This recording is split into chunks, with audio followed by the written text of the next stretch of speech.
हाथों से कशकोल ने पूछा, कितने दर बाकी हैं इस बस्ती में, कितने घर बाकी हैं। कब वो दरवाज़ा आएगा और दर्शन देती हुई आवाज़ खुलेगी। कब पानी को आग लगेगी। कब वो अपने सुर्ख लबों को खोलेगी और बोलेगी, देख मलंगा।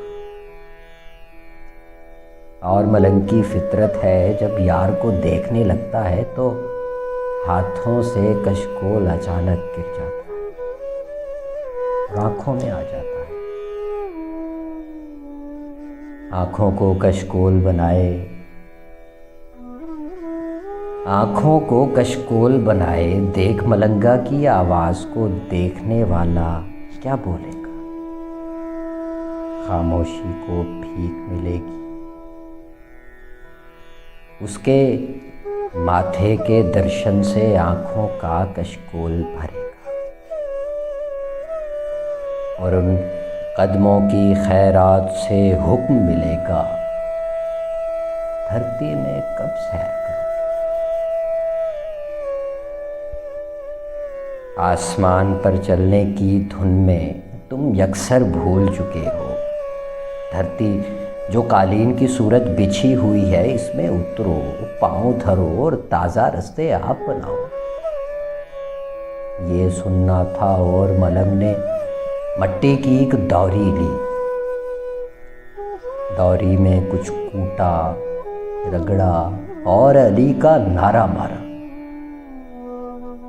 थोड़ी देर में धरती के अंदर के सारे रोग मलंग के अंदर थे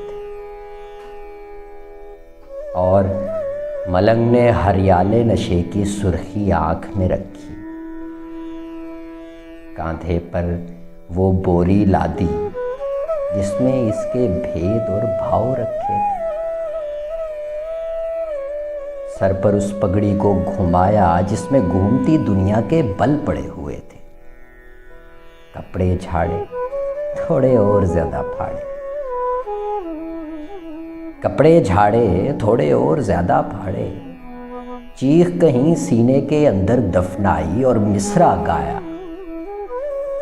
शाला मुसाफिर कोई न थी, कख चिना तू भारे हो। शाला मुसाफिर कोई न थी, कख चिना तू भारे हो।